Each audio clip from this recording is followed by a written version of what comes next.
우리는 예수 안에서 서로의 지난날을 살펴보듬고 현재를 위해서 기도하며 복된 미래를 꿈꾸며 지지하는 공동체입니다. 한 주간도 평안하셨습니까? 재미 솔솔 의미 팍팍 성경 공부 62번째 시간. 오늘은 요한복음 17장 1절에서 8절에 있는 말씀, 영생은 아는 것입니다 라는 제목으로 함께 말씀을 나누겠습니다. 요한복음 17장은 우리가 대제사장적 기도라고 부르는 예수님의 기도가 담겨있는 장입니다. 예수님의 고별 설교 이후에 십자가를 지시기 전에 예수님이 드린 기도이죠. 주님이 가르쳐주신 기도가 제 아들에게 어떻게 기도할 것을 가르쳐주신 기도라면 요한복음 17장은 예수님이 직접 드린 기도의 내용입니다. 예수님께서 고별 설교를 마치신 다음에 눈을 들어 하늘을 우러러 아버지여 때가 이르렀사오니 이 말과 함께 시작한 기도입니다. 이 기도는 크게 세 부분으로 나눌 수 있는데요.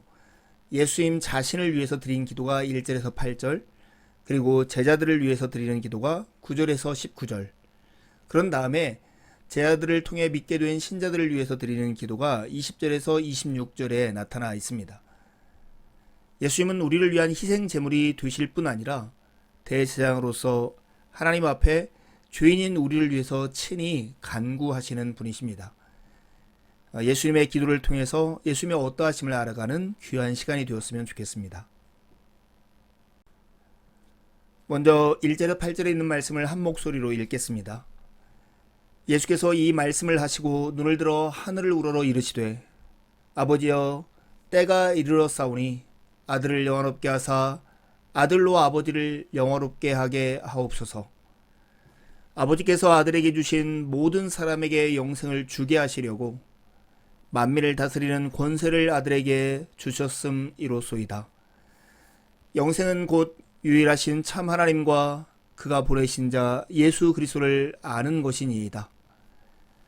아버지께서 내게 하라고 주신 일을 내가 이루어 아버지를 이 세상에서 영화롭게 하였사오니 아버지여 창세전에 내가 아버지와 함께 가졌던 영화로서 지금도 아버지와 함께 나를 영화롭게 하옵소서.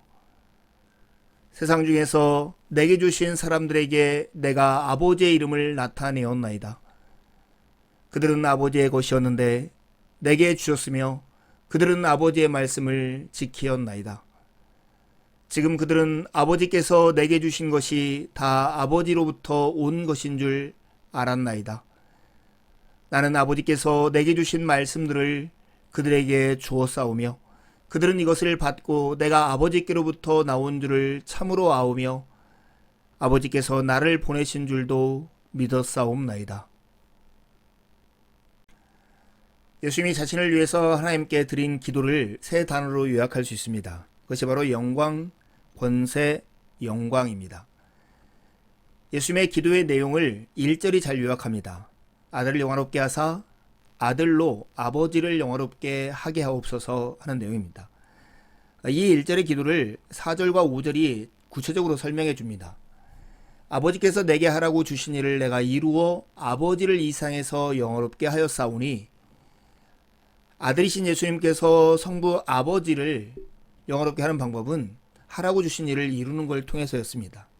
그래서 예수님은 아들을 영화롭게 해달라고 하는 기도를 구체적으로 드립니다. 그 내용이 5절인데요. 아버지여 창세전에 내가 아버지와 함께 가졌던 영화로서 지금도 아버지와 함께 나를 영화롭게 하옵소서, 이 말씀을 드리는 것입니다. 그렇다면 이런 질문이 떠오르지 않습니까? 하나님이 예수님께 하라고 주신 일, 그것이 무엇이었을까요? 그것이 2절에 나타나 있습니다. 아버지께서 아들에게 주신 모든 사람에게 영생을 주게 하시려고 만민을 다스리는 권세를 아들에게 주셨음이로소이다. 바로 성부께서는 성자에게 만민을 다스리는 권세를 주셔서 결국 하나님의 사람들에게 영생을 주게 하는 것이 하나님의 목적이었습니다. 예수님께서 이 다스리는 구체적인 일을 어떻게 하셨는가? 그것이 6절에서 8절에 잘 나타나 있습니다. 세상 중에서 내게 주신 사람들에게 내가 아버지의 이름을 나타내었나이다. 예수님은 다스림의 권세를 하나님의 어떠하심, 특별히 하나님의 이름을 나타내는 것으로 실현하시고 펼치셨습니다. 그 결과 제자들은 하나님의 말씀을 지키게 되었고 예수님이 하나님께로부터 온 것을 믿고 알게 되었습니다. 그런데 예수님이 결국 제자들에게 주려고 했던 영생은 과연 무엇일까요? 3절이 그 영생이 무엇인지를 우리가 설명하는데요. 영생은 곧 유일하신 참 하나님과 그가 보내신 자 예수 그리스도를 아는 것, 이것이 바로 영생이라고 소개합니다. 예수님이 자기 자신을 위해서 드린 이 대제사장적 기도를 좀 더 주목해보면 이렇습니다. 예수님이 드리는 기도의 자세를 한번 살펴보십시오. 우리처럼 손을 모으고 눈을 감고 고개를 숙이고 기도를 드리는 게 아니라 눈을 들어 하늘을 우러러보면서 예수님이 기도를 드리고 있습니다. 1절의 기도 내용을 3번역으로 읽으면 이렇습니다. 아버지의 아들을 영광되게 하셔서 아들이 아버지께 영광을 돌리게 하여 주십시오. 즉 예수님이 자신을 위해서 드리는 기도의 핵심어는 영광입니다. 전에도 나눴듯이 영광이라고 하는 히브리어 단어는 카보드 카베드입니다. 무겁다라고 하는 의미에서 온 단어입니다. 영광이라고 하는 것은 그에게 가장 중요한 것, 중심적인 것, 내적인 탁월함, 이것을 영광이라고 합니다. 이 영광을 크게 2가지로 나눌 수 있습니다. 하나는 본질적인 영광이고 하나는 그 본질적인 영광이 드러난 현시적인 영광입니다.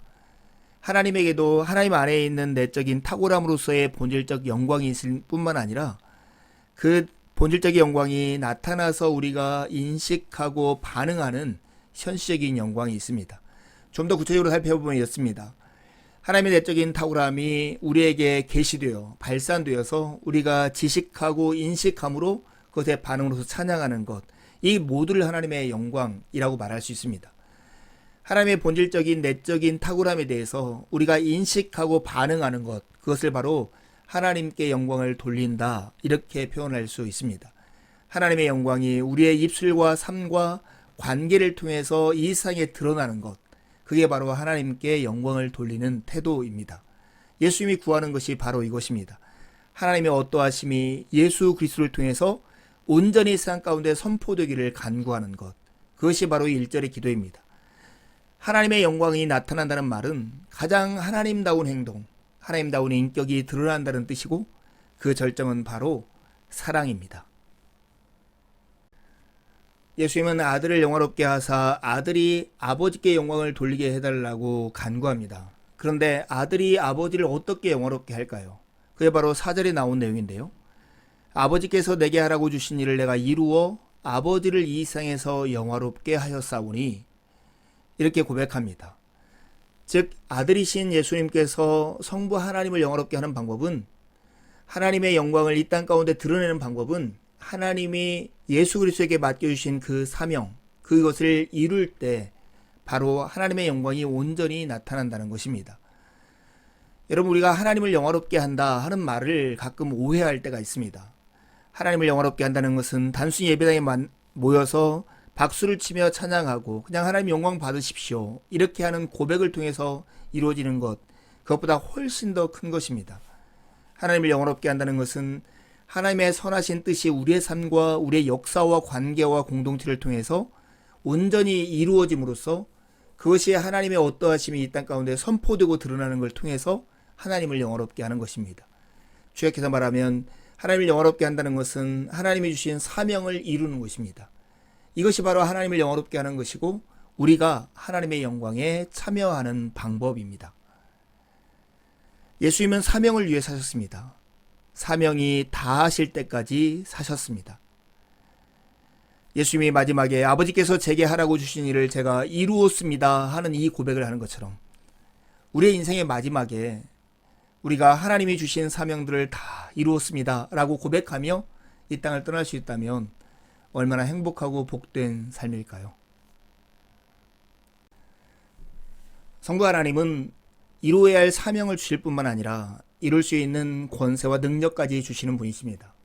친히 성부 하나님은 예수님께 만민을 다스리는 권세를 주셨습니다. 이 사실은 예수님의 공생의 삶과 비교해보면 좀 이해가 안 가는 부분이 있습니다. 예수님이 이 땅에 사시면서 가난한 중에 집도 없이 떠돌아다니면서 많은 사람들의 오해와 멸시, 핍박과 어려움 가운데 진앱에 살다가 십자가에서 돌아가시지 않았습니까? 그럼에도 불명히 성경은 예수님께 만민을 다스리는 권세가 있다고 말씀하십니다. 예수님은 이 만민을 다스리는 권세를 군림하는 데 사용하는 게 아니라 섬기는 데 사용하셨기 때문입니다. 아버지가 아들에게 주신 모든 사람에게 영생을 주게 하시려고 주신 권세인 것을 아셨기 때문에 그 일을 위해서만 이 권세를 예수님은 사용하셨습니다. 많은 사람들은 하나님의 선하심을 오해합니다. 하나님이 우리를 다스리신다, 하나님이 우리의 왕이시다, 이런 말씀을 하면 마치 하나님이 폭군처럼 우리의 자유를 억압하고 우리의 행복을 빼앗아가는 분처럼 여기는 사람들이 참 많습니다. 이 오해야말로 하나님께 다가서지 못하도록 하는 큰 높은 장벽에 지나지 않습니다. 그러나 하나님의 다스리심, 만민을 다스리는 권세를 받으신 예수님의 다스리심, 이 다스림은 굴림이 아니라 섬김입니다. 친히 예수님께서는 마가복음 10장 45절에 이렇게 말씀하셨습니다. 인자가 온 것은 섬김을 받으려 함이 아니라 도리어 섬기려 하고 자기 목숨을 많은 사람의 대속물로 주려 함이니. 이 예수님의 속마음을 이해할 때 우리는 기꺼이 주님의 다스림 앞에 우리의 삶을 내맡길 수 있는 믿음 안에 살 수 있을 것입니다. 예수님이 왕으로서 우리 위에 군림하려 하는 분인가, 우리를 섬기려 하는 분인가 하는 것은 어려운 일을 당할 때 극명하게 나타나는 것 같습니다. 예수님은 여러분에게 어떠한 권위자이십니까? 권위를 보통 우산의 그림에 많이 비유합니다. 우산 아래 가면 비를 피할 수 있고 피난처를 맞이할 수 있는 거죠. 근데 예수님이 우리 위에 군림하는 분이라고 생각한다면 이 어려운 일 당할 때 우리는 예수님으로부터 도망치려 할 것입니다. 그러나 예수님이 우리를 섬기는 분, 우리를 살리는 분이라고 생각한다면 우리는 예수님만 바로 우산 아래로 피하려 될 것입니다. 저는 이번 주 나의 갈 길 다가도록 예수 인도하시니 이 찬양을 부르면서 큰 은혜를 받는 시간이 있었습니다. 믿음으로 사는 자는 하늘 위로 받겠네. 어려운 일 당한 때도 족한 은혜 주시네. 나는 심히 고단하고 영혼 매우 가라나 나의 앞에 반석에서 샘물 나게 하시네.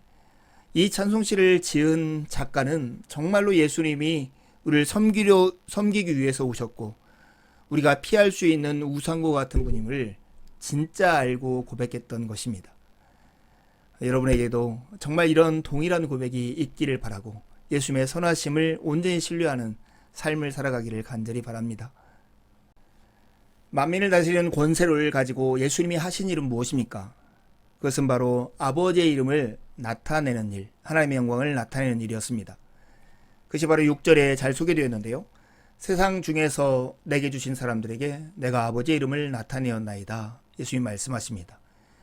이게 바로 만민을 다스리는 권세로 예수님이 하신 사역의 핵심입니다. 그 결과 제자들에게는 어떤 일이 일어났습니까? 하나님의 말씀을 지키게 되었고 예수님을 알게 되었고 예수님을 믿게 되었습니다. 6절에 보면 그들은 하나님의 말씀을 지키었나이다.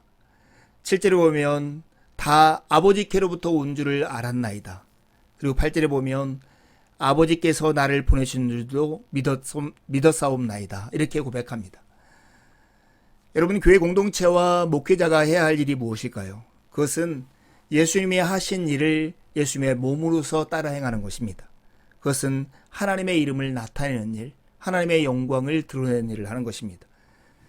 교회에게 목회자에게 권세가 있습니까? 예, 있습니다.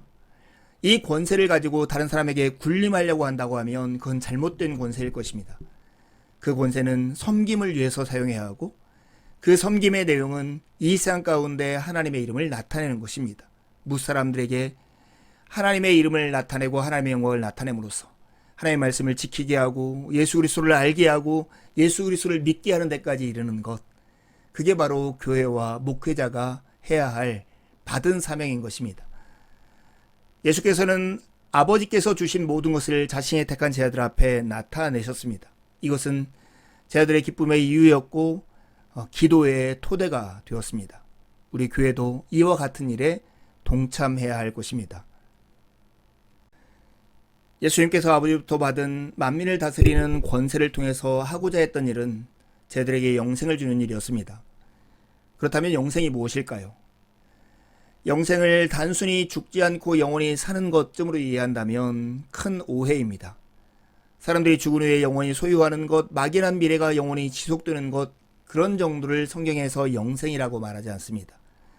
오늘 3절에서 영생을 이렇게 말합니다. 세번역에서 번역한 번역들을 읽으면 이렇습니다.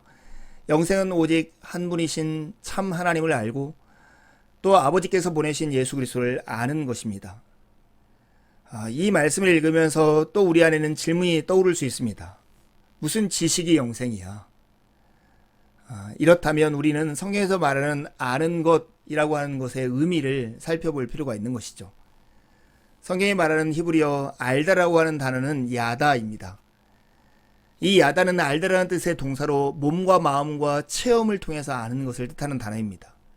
신명기 8장 5절을 보면 너는 사람이 그의 아들을 징계함 같이 내 하나님 여호와께서 너를 징계하시는 줄 마음에 생각하고, 이 생각하다는 단어가, 마음으로 생각하다는 단어가 바로 야다입니다. 이건 단순히 그냥 공부해서 책을 읽어서 아는 게 아니라 체험적으로 아는 것을 말합니다. 부부가 서로를 아는 관계, 이것을 야다라고 말을 합니다. 그래서 이런 알을 가지고 있다라고 하는 것은 서로 완전한 연합, 하나됨의 연합을 가지고 있는 상태를 말을 하는 것입니다. 그런 의미에서 보면 영생이라고 하는 것은 서로를 온전히 알아서 하나된 상태, 이것을 바로 영생이라고 하는 것입니다. 히브리어 야다, 아는 것이라고 하는 단어는 관계와 체험을 통해 인격적으로 아는 것, 겪어보고 아는 것, 깊은 신뢰와 사랑의 관계에 속해 있는 것, 이런 것을 알다라고 하는 것입니다.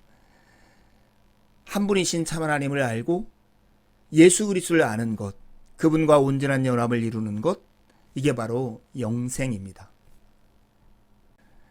말씀을 맺으면서 우리는 인간의 존재의 목적이 무엇인지를 다시 한번 질문해 보려 합니다. 왜냐하면 예수님께서 십자가를 앞두고 드리는 기도에서 하나님의 영광을 구하고 있기 때문입니다. 인간의 존재 목적은 천국에 가는 것일까요? 아닙니다. 인간의 존재 목적은 하나님을 영화롭게 하는 일입니다. 특별히 하나님과 온전한 알매 관계를 통해서 하나님을 이 땅 가운데 드러냄으로써, 그리고 우리의 삶에 체험하고 경험으로써 하나님의 영광에 참여하는 것, 이게 바로 하나님을 영화롭게 하는 것입니다. 피조물이 창조주를 인정하는 것, 그분께 어울리는 자리에 그분이 하시고 싶은 일을 다 하실 수 있게 우리의 자리를 내어드리는 것, 이것이 바로 우리의 존재 목적입니다. 여러분에게 예를 들었던 것처럼 엄마가 자녀를 위해서 정말 이게 맛있는 음식을 할 때 엄마를 영광스럽게 하고 엄마의 그 탁월함을 드러내는 가장 좋은 방법은 무엇일까요? 말로 엄마 요리 잘하네, 이 정도 말을 하는 걸까요? 그게 아니라 엄마가 만들어 주시는 음식을 정말 맛있게 즐겁게 먹을 때 엄마를 탁월하고 엄마를 영화롭게 하는 것일 것입니다. 우리가 이 땅에서 하나님을 영화롭게 한다라고 하는 것, 이것에 대해서 가장 잘 설명한 사람은 아마 존 파이퍼일 것입니다. 존 파이퍼는 웨스트민스터 소유름답 1문을 이렇게 번역합니다. 사람의 제일 되는 목적은 하나님을 영원토록 즐거워함으로써 하나님을 영화롭게 하는 것이다. 하나님이 행하신 일, 하나님이 우리를 위해서 베풀고자 하는 일을 우리가 마음껏 즐기고 감사하고 그 안에 누릴 때 하나님은 우리 안에서 가장 영화롭게 되실 것입니다. 사랑하는 여러분, 하나님의 선하심을 오해하지 않으면 우리는 하나님을 즐거워할 수 있습니다. 우리가 하나님을 즐거워하면 우리를 통해서 하나님은 영광을 받으실 것입니다. 예수님의 기도가 여러분의 기도가 되고 예수님의 삶이 우리의 삶이 되기를 간절히 바랍니다. 오늘도 말씀 안에서 이렇게 교제할 수 있었던 것이 참 저에게는 큰 기쁨이었습니다. 남은 한 주도 주님의 은혜를 의지해 살고 복된 주일에 함께 만나 기쁨으로 하나님을 예배합시다. 감사합니다.